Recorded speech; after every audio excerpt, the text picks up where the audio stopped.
Hello, আমি তনুশ্রী চলে এসেছি নিউ একটা ব্লগ নিয়ে। আজকে আমরা যাচ্ছি সতীপীঠ দেখতে বীরভূমের। তো লুচি ঘুগনি দিয়ে শুরু করলাম আজকের ব্লগটা।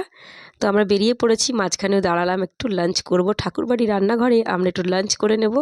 এবং আমার ছোটো ননদের আছে একাদশী, তাই তারা খাবে নিরামিষ, ঘর থেকে আনাই রান্না খাবার। আর আমরা খাবো ভেজ খাবার, কিন্তু আমরা দোকানের খাবো।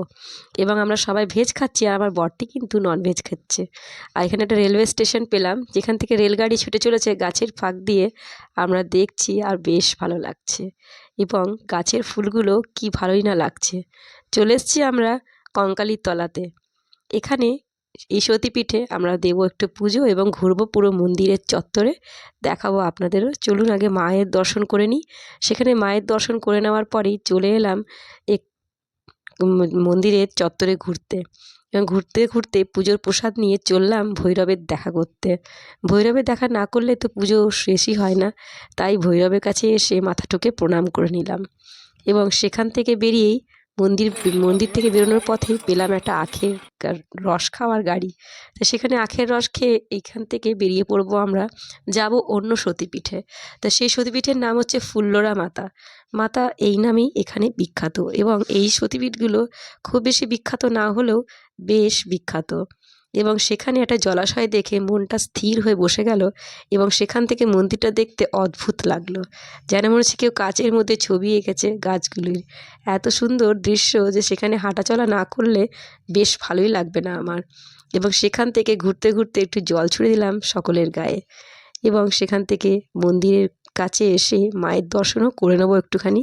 সেখানে তাকে প্রণাম করে একটু তার নাম জপ করে নেব বসে। এবং তাকে দেখতে দেখতে বেশ খানিকটা সময় কেটে গেল, এবং এই সময়ের ফাঁকে ফাঁকে কখন যে সন্ধে নেমে এলো বুঝতেই পারলাম না। এবং দেখলাম অনেকেই মানত করে ঢিল বেঁধে রেখেছে, তাই সেগুলোকে শ্রদ্ধাপূর্বক প্রণাম করে বেরিয়ে পড়লাম সেখান থেকে। পৌঁছে গেলাম আমরা তারাপীঠে। তারাপীঠের যাব মায়ের দর্শন করতে, এবং পেছনে দেখছি কিছু লোক রান্না করে খাচ্ছে। বেরিয়ে পড়েছি বরের হাত ধরে তারাপীঠের মায়ের দর্শন করতে। এত ভিড়, হারিয়ে গেলে মন্দ হয় না। কিন্তু আমরা লাইনে যখন দাঁড়ালাম তখন দেখলাম ভিড়টা একটু কম। ননদ বউতে দাঁড়িয়ে দিয়ে গল্প করতে করতে পাগুলো গেছে ব্যথা হয়ে। তো ভাবলাম একটু ফোন দেখি, ফোন দেখে একটু সময়টা তাড়াতাড়ি পার করে নিই। ভিড়ের মাঝে মায়ের মন্দিরের সামনে চলে এসেছি, এবং সেখানে ক্যামেরা অ্যালাউড নয়, তাই ভেতরে দেখাতে পারলাম না আপনাদের, খুবই দুঃখিত। এবং দ্বিতীয় দিনের সকালে আমরা বেরিয়ে পড়েছি অন্য সতীপীঠে যাব বলে। খাবো একটু চা, চপ, মুড়ি এবং ঘুগনি। খেয়ে পরে আমরা পরের সতীপীঠে চলে এসেছি। এখানে মায়ের নাম নলাটেশ্বরী।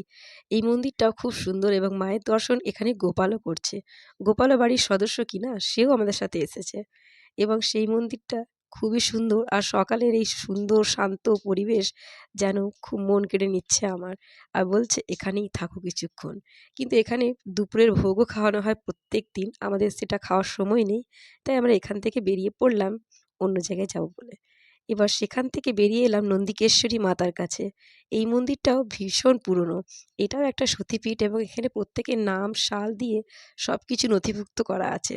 এই মন্দিরটা ঘুরতে ঘুরতে বেশ ভালো লাগছিল, একদম সেই পৌরাণিক দিনের মতো মনে হচ্ছিল। এখানে মায়ের মূর্তিটাও দেখে নিই আমরা। এখানে খুব সুন্দর লাগছিল সতীপীঠটাতে বসে থাকতে। এবং এখানেও ভৈরব আছে, ভৈরবের দর্শন করে সব মন্দিরটা পুরো ঘুরে আমরা বেরিয়ে পড়লাম অন্য জায়গায় যাব বলে। এই সতীপীঠও বেশ বিখ্যাত, বীরভূমের পরে এই সতীপীঠগুলো সব। সেখান থেকে বেরিয়ে আমরা দুপুরে কোথায় খাবো খুঁজে পাওয়াতে একটা ঘরোয়া রান্না খাবারের দোকান খুঁজে পেলাম। তো সেখানেই পাতলা মাছের ঝোল দিয়ে বেশ তরকারি, ডাল, মূলো ডাল দিয়ে দুপুরের খাবারটা সেরে ফেললাম সকলে মিলে। সেখান থেকে বেরিয়ে পড়লাম অন্য একটা সতীপীঠে যাব বলে। চলে এসেছি বক্রেশ্বরে। এখানে একটা কুণ্ড দেখলাম, যেখানে স্নান করলে যাদের বাচ্চা হয় না তাদের বাচ্চা হয়। এবং আরেকটা কুণ্ড দেখলাম যেখানে জলটা নর্মাল এবং স্বাভাবিক, কিন্তু বাকি কুণ্ডের জলগুলো ভীষণ গরম, আর সেখান থেকে ধোঁয়া বেরোতো। চলুন আমরা সেখানে যাই। প্রথমে আমরা শিবকে দেখে নিই, ভোলেনাথকে প্রণাম করার পরে চলে যাব মায়ের দর্শন করতে। তো এখানে মায়ের দর্শন করব এবং ভোলেনাথের কাছে একটু প্রার্থনা জানাবো। সেখানে প্রার্থনা জানিয়ে প্রণাম করে আমরা বেরিয়ে পড়লাম মায়ের দর্শন করতে। এখানে মায়ের দর্শন করলাম এবং পুজোও দিলাম, প্রণামও করে নিলাম। ভীষণ সুন্দর একটা সন্ধে, এবং ভীষণ সুন্দর আমাদের এই দুটো দিন ঘোরা। সেই ঘোরার ছবি এবং ভিডিও আপনাদের জন্য। এখানে মায়ের দর্শন করে বেশ মনটা ভালো লাগছিল এবং যাব সেই কুণ্ডগুলো দেখতে। এই দেখুন একটু অন্ধকার হয়ে গেছে, তাই ফুটছে জলটা বোঝা যাচ্ছে না ছবিতে, কিন্তু ধোঁয়া উঠছে এবং ধোঁয়া দেখে বোঝা যাচ্ছে যে কতটা গরম।